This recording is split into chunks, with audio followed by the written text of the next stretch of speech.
Hello students, आप सभी का स्वागत है A2 क्लासेज में। आज का हमारा विषय है इतिहास, जिसके अंतर्गत आज हमारा टॉपिक है सिंधु घाटी की सभ्यता, जिसे हम हड़प्पा सभ्यता के नाम से भी जानते हैं। हड़प्पा सभ्यता।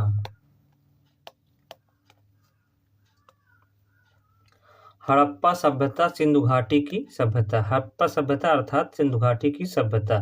कार्बन 14 डेटिंग के अनुसार इसका समय 2500 ईसा पूर्व से 1750 ईसा पूर्व है। हड़प्पा सभ्यता का समय कितना है? 2500 ईसा पूर्व से 1750 ईसा पूर्व। इसे भारतीय उपमहाद्वीप की प्रथम सभ्यता माना जाता है। यह सभ्यता मेसोपोटामिया सभ्यता के समकालीन थी। हड़प्पा सभ्यता जो है वह मेसोपोटामिया की सभ्यता के समकालीन सभ्यता थी। यह एक शहरी सभ्यता थी। यह अपने नगर नियोजन और जल निकासी प्रणाली के लिए प्रसिद्ध है। हड़प्पा सभ्यता एक शहरी सभ्यता है तथा यह अपने नगर नियोजन और जल निकासी प्रणाली के लिए प्रसिद्ध है। इस सभ्यता का आकार त्रिभुजाकार है। हड़प्पा सभ्यता का आकार कैसे है? त्रिभुजाकार है। हड़प्पा सभ्यता के समकालीन कौन सी सभ्यता है? मेसोपोटामिया की सभ्यता। यह एक कैसी सभ्यता है? यह एक शहरी सभ्यता है। यह किसके लिए प्रसिद्ध है? यह अपने नगर नियोजन और जल निकासी प्रणाली के लिए प्रसिद्ध है। सिंधु सभ्यता का आकार कैसा है? त्रिभुजाकार है। सिंधु घाटी सभ्यता के प्रथम साक्ष्य 1826 ईस्वी में चार्ल्स मेसन द्वारा हड़प्पा से प्राप्त किया गया था। सिंधु घाटी के प्रथम साक्ष्य 1826 ईस्वी में चार्ल्स मेसन द्वारा हड़प्पा से प्राप्त किया गया। सिंधु घाटी के अवशेषों को इकट्ठा करके 1856 ईस्वी में सर्वप्रथम अलेक्जेंडर कनिंघम ने अध्ययन किया। इसलिए अलेक्जेंडर कनिंघम को भारतीय पुरातत्व का जनक कहा जाता है। सिंधु घाटी सभ्यता के अवशेषों को इकट्ठा करके 1856 ईस्वी में अलेक्जेंडर कनिंघम ने अध्ययन किया। अलेक्जेंडर कनिंघम को भारतीय पुरातत्व का जनक कहा जाता है। सिंधु घाटी सभ्यता का पहला स्थल हड़प्पा था, जिसे 1921 में दयाराम साहनी ने खोजा था, तथा दूसरा स्थल मोहनजोदड़ो था, जिसे 1922 में राखलदास बनर्जी ने खोजा था। सिंधु घाटी सभ्यता का पहला स्थल हड़प्पा था, जिसे 1921 में दयाराम साहनी ने खोजा था, तथा दूसरा स्थल मोहनजोदड़ो था, जिसे 1922 में राखलदास बनर्जी ने खोजा था। इस सभ्यता के लोग तांबे में टिन मिलाकर कांसे का निर्माण करते थे। इस सभ्यता के लोग तांबे में टिन मिलाकर कांसे का निर्माण करते थे। इस सभ्यता को कांस्य युगीन सभ्यता भी कहते हैं। हड़प्पा सभ्यता को कांस्य युगीन सभ्यता भी कहते हैं।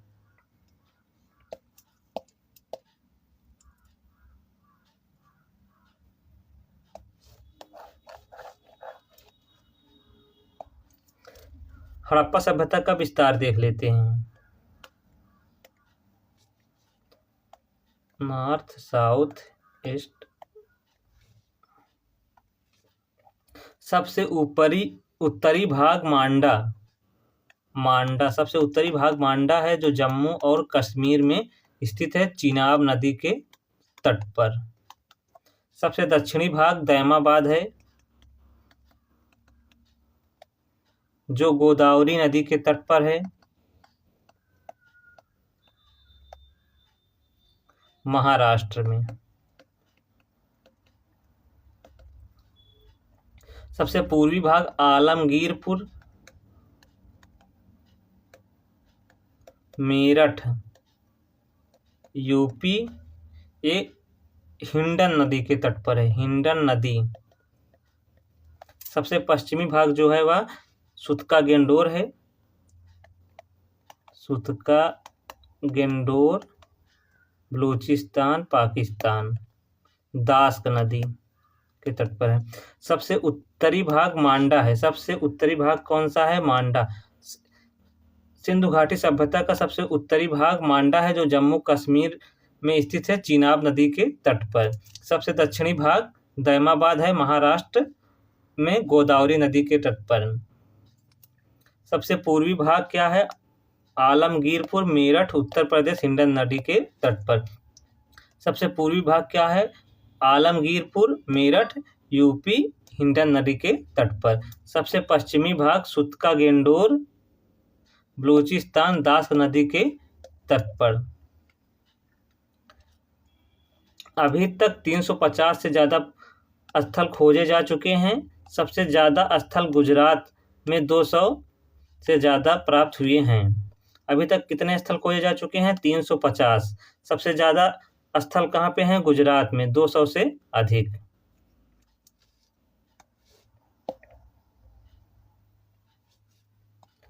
यहाँ पे स्थल, वर्ष, नदी, खोजकर्ता तथा वर्तमान स्थिति दी गई है। इससे पहला स्थल है हड़प्पा। हड़प्पा की खोज 1921 में हुई। किस नदी के किनारे है? रावी नदी के किनारे। किसने खोज की? दयाराम साहनी ने। वर्तमान स्थिति पाकिस्तान के मोंटगोमरी जिला में। हमारा दूसरा क्या है? मोहनजोदड़ो, 1922, सिंधु नदी के किनारे। राखलदास बनर्जी, इसकी खोज किसने की? राखलदास बनर्जी। वर्तमान स्थिति पाकिस्तान का लरकाना जिला। हड़प्पा की खोज किसने की? 1921 में दयाराम साहनी ने। रावी नदी के तट पर है। वर्तमान स्थिति पाकिस्तान, मोंटगोमरी जिला। अगला है सुतका गेंडोर। इसकी खोज हुई 1927 में। यह दास नदी के किनारे है। इसकी खोज करता है आर.एल. स्टालिन। इसकी वर्तमान स्थिति है बलूचिस्तान, पाकिस्तान। चहुदड़ो की खोज 1931 में हुई। यह सिंधु नदी के किनारे है। इसकी खोज करता है एम.जी. मजूमदार। इसकी वर्तमान स्थिति है पाकिस्तान, सिंध। रोपड़ की खोज 1953 में हुई। यह सतलज नदी के किनारे है। इसकी खोज की है वाई.डी. शर्मा ने। इसकी वर्तमान स्थिति पंजाब में है। रंगपुर की खोज 1953 में हुई। यह साबरमती नदी के किनारे है। इसकी खोज एम.एस. वत्स ने की थी। इसकी स्थिति है अहमदाबाद, गुजरात में। लोथल, इसकी खोज 1955 में हुई। यह भोगवा नदी के तट पर है।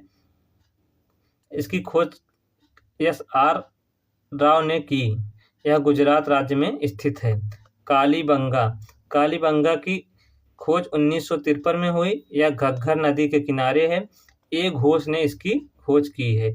इसकी वर्तमान स्थिति राजस्थान है। आलमगीरपुर, इसकी खोज हुई 1958 में। यह हिंडन नदी के किनारे है। इसका खोज वी.डी. शर्मा ने किया है। यह मेरठ, उत्तर प्रदेश में स्थित है। इसकी वर्तमान स्थिति है मेरठ, उत्तर प्रदेश। बनावली 1973 में इसकी खोज हुई। सरस्वती नदी के किनारे है। इसकी खोज करता है आर.एस. बिष्ट। इसकी वर्तमान स्थिति है हरियाणा। धौलावीरा 1990 में खोजा गया। यह भोगवा नदी के किनारे है। आर.एस. बिष्ट ने इसे खोजा था। यह गुजरात राज्य में स्थित है। राखीगढ़ी 1990 में खोजा गया। सरस्वती नदी के किनारे है। इसकी खोज रतीक मुगल ने की है। यह हरियाणा राज्य में स्थित है। हड़प्पा की खोज किसने की? दयाराम साहनी ने। किस वर्ष? 1921 में। यह कहाँ स्थित है? मोंटगोमरी जिला, पाकिस्तान में। किस नदी के किनारे है? रावी नदी के किनारे। मोहनजोदड़ो की खोज किसने की? राखलदास बनर्जी ने।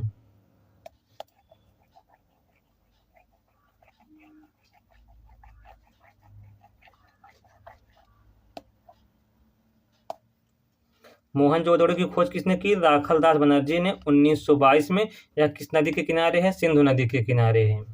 सुतका गेंडोर, इसकी खोज किसने की? आर.एल. स्टालिन ने की। यह दास नदी के किनारे है। 1927 में इसे खोजा गया। चहुदड़ो की खोज किसने की? एम.जी. मजूमदार ने की। यह सिंधु नदी के किनारे है। रोपड़, इसकी खोज किसने की? वाई.डी. शर्मा ने की। यह किस नदी के किनारे है? सतलज नदी के किनारे है। रंगपुर, इसकी खोज किसने की? एम.एस. वत्स ने की। यह किस नदी के किनारे है? साबरमती नदी के किनारे। लोथल, इसकी खोज किसने की? SR राव ने। यह किस नदी के किनारे है? भोगवा नदी के किनारे है। कालीबंगा, इसकी खोज ए घोष ने की। यह घग्गर नदी के किनारे है। आलमगीरपुर, इसकी खोज किसने की? VD शर्मा ने। यह किस नदी के किनारे है? हिंडन नदी के किनारे। बनावली, इसकी खोज किसने की? RS बिष्ट ने की। यह किस नदी के किनारे है? सरस्वती नदी के किनारे। धौलावीरा, इसकी खोज किसने की? RS बिष्ट ने। यह किस नदी के किनारे है? भोगवा नदी के किनारे है। राखी गढ़ी, इसकी खोज किसने की? रतिक मुगल ने की। यह किस नदी के किनारे है? सरस्वती नदी के किनारे है।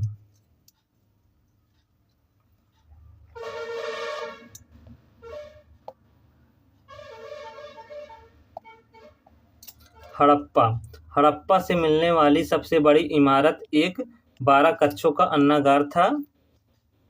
हड़प्पा से मिलने वाली सबसे बड़ी इमारत क्या थी? 12 कक्षों का अन्नागार। हड़प्पा से प्राप्त वस्तुएं, यहाँ से एक कब्रिस्तान R37 या समाधि 37 मिला है। हड़प्पा से एक कब्रिस्तान R37 मिला है। यहाँ से कुम्हार का चाक, उर्वरता, मातृ देवी की मूर्ति, शंख का बना हुआ बैल, स्वास्तिक चिन्ह, श्रमिक आवास, हाथी का कपाल भी मिला है। हड़प्पा से हमें क्या क्या मिला है? कुम्हार का चाक, उर्वरता, मातृ देवी की मूर्ति, शंख का बना हुआ बैल, स्वास्तिक चिन्ह, श्रमिक आवास, हाथी का कपाल मिला है। चांदी का सर्वप्रथम प्रयोग हड़प्पा सभ्यता के लोगों ने किया था। चांदी का सर्वप्रथम प्रयोग हड़प्पा के लोगों ने किया था। अब देखते हैं मोहनजोदड़ो। मोहनजोदड़ो, मोहनजोदड़ो का अर्थ होता है मृतकों का टीला। मोहनजोदड़ो का अर्थ क्या होता है? मृतकों का टीला। मोहनजोदड़ो से मिलने वाली सबसे बड़ी इमारत एक विशाल अन्नागार थी, लेकिन सबसे प्रसिद्ध इमारत एक विशाल स्नानागार था।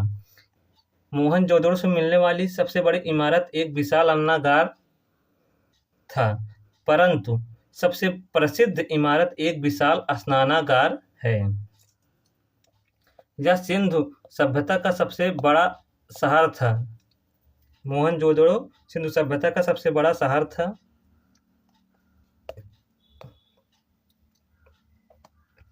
मोहनजोदड़ो से प्राप्त वस्तुएं, यहाँ से नटराज की मूर्ति, पशुपति की मूर्ति अर्थात भगवान शिव की मूर्ति प्राप्त हुई है।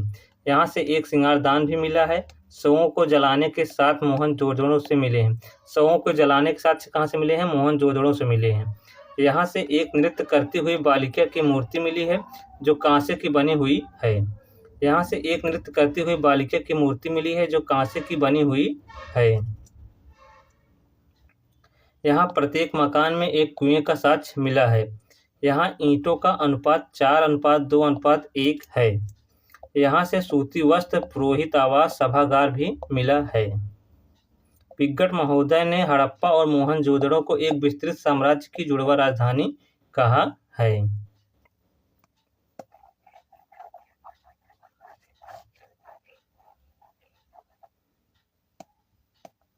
मोहनजोदड़ो, मोहनजोदड़ो का अर्थ क्या होता है? मृतकों का टीला। मोहनजोदड़ो का अर्थ होता है मृतकों का टीला।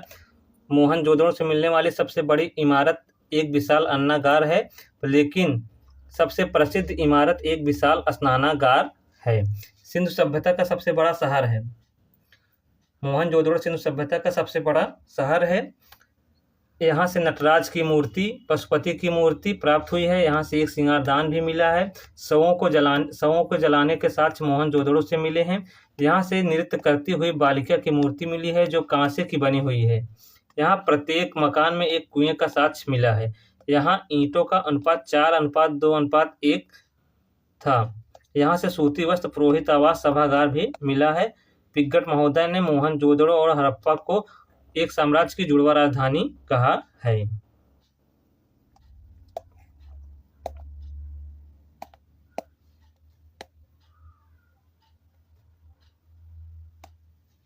चौहूदड़ो, यह एकमात्र शहर है जो दुर्ग रहित है।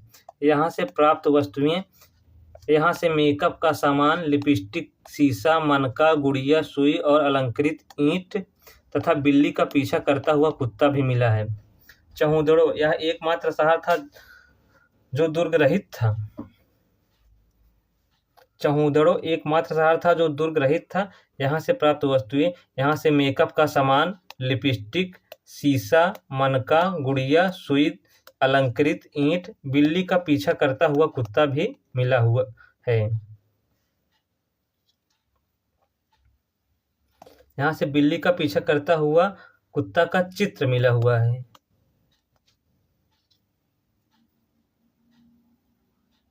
कालीबंगा, कालीबंगा का अर्थ होता है काली मिट्टी की चूड़ियाँ। कालीबंगा का अर्थ होता है काली मिट्टी की चूड़ियाँ। यहाँ से अलंकृत ईंट, जुता हुआ खेत, हल एवं हवन कुंड के साक्ष्य मिले हैं। कालीबंगा से हमें ईंट, जुता हुआ खेत, हल एवं हवन कुंड के साक्ष्य मिले हैं। कालीबंगा का अर्थ होता है काली रंग की चूड़ियाँ, काली रंग की चूड़ियाँ, काली मिट्टी की चूड़ियाँ। लोथल, यह सिंधु सभ्यता का बंदरगाह स्थल था। सिंधु सभ्यता का बंदरगाह स्थल था। लोथल सिंधु सभ्यता का बंदरगाह स्थल था। यहाँ से गोदीवाड़ा के साक्ष्य मिले हैं। यहाँ घर के दरवाजे सड़कों की ओर खुलते थे।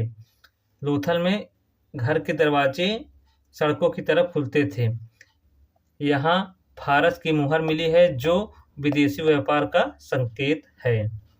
लोथल, यह सिंधु सभ्यता का बंदरगाह स्थल था। यहाँ से गोदीवाड़ा के साक्ष्य मिले हैं। यहाँ घर के दरवाजे सड़कों की ओर खुलते थे। यहाँ फारस की मुहर मिली है जो विदेशी व्यापार का संकेत है।